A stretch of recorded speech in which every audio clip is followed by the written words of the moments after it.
भद्रक जिला तिहिड़ी ब्लॉक प्रदेश सेवा संगठन और पिरोहाट पुलिस मिलित आनुकूल्य एक स्वेच्छाकृत रक्तदान शिविर अनुष्ठित हो जाइछि। बुधवार पूर्वाह्न पिरोहाट थाना परिसर में आयोजित उक्त रक्तदान शिविर में मोट 51 यूनिट रक्त संग्रह करा जाइछि। मुख्य अतिथि भाव में चांदबाली एसडीपीओ कार्तिक चंद्र मल्लिक उद्घाटन करी आयोजक और रक्तदाता मानू उत्साहित करथिले। रक्तदान एक महत दान, यार विकल्प नहीं। यहाँ अन्य जड़े लोकर जीवन बंचाइबारे प्रमुख सहायक होउछि। सांप्रतिक परिस्थिति में रक्तर अभाव रहिथिबारु एपरि स्वेच्छाकृत रक्तदान शिविर आयोजन आवश्यकता रहिथिबा वक्तव्य कहिथिले।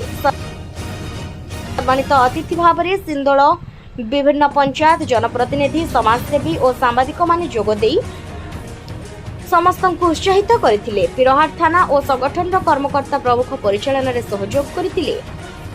एठारे सूचना था कि एही संगठन विभिन्न सामाजिक सेवामूलक कार्य करने सहित गरीब असहाय लोकंकर विपद आपदरे सहायक होइथांती एवं रक्तर अभाव को दृष्टि रखी विभिन्न समय एपरि रक्तदान शिविर आयोजन करिथांती।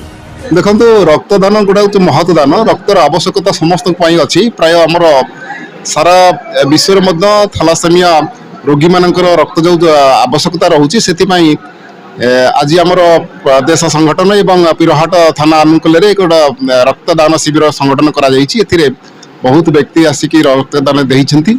ये जो महत् काम कर समस्त को साधुवाद जनाऊँगी।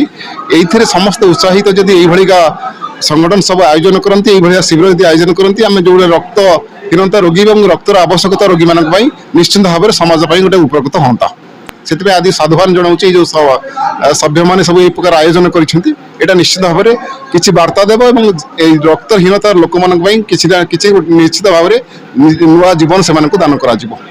आज जो पिरोहाट थाना एवं जो प्रदेश सेवा संगठन मिलित प्रयास जो रक्तदान शिविर आयोजन होती स्वागत करुच्ची एवं समस्त रक्तदाता को स्वागत करुच्ची, शुभेच्छा जनाऊँगी।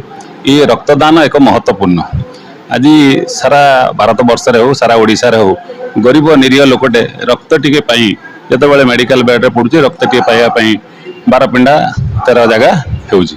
तेणु ये जो रक्तदान करी आमे एक एमिति कार्य करिबा जे समाज रे जदि गोटे निष्पेषित लोकर जीवन को आमे बंचई दे पारिबा सेटा आम जीवन बड़ लक्ष्य बा मूल लक्ष्य आमर मनीष पणिया सार्थक हेबो। धन्यवाद देवी एसडीपीओ चंद्रबाली आईआईसी पिरोहाट जे कि जो आम आसिक कहीलु संपूर्ण सहयोग हाथ बढ़ाई आप देखुं एसडीपीओ साहब निजे तदारख कर निजे बसी तेणु जिते धन्यवाद संगठन देने कम है। वार्ता देवा आसतु समस्ते रक्त दिंतु अन्यर जीवन बचातु तत्सहित रक्त देवा द्वारा पुराना रक्त जीव और नुआ रक्त आसो जोटा कि आम स्वास्थ्यर परिवर्तन निश्चित घटो। तेणु समस्त रक्त देवाक चेष्टा करूँ। 18 ରୁ 62 वर्ष पर्यंत जार 45 किलो रु अधिक ओजन जार समस्ते रक्त देवाई योग्य। तेणु समस्त आसतु रक्त देवा अन्यर जीवन बचाइबा सह निजक सुस्थ रखा।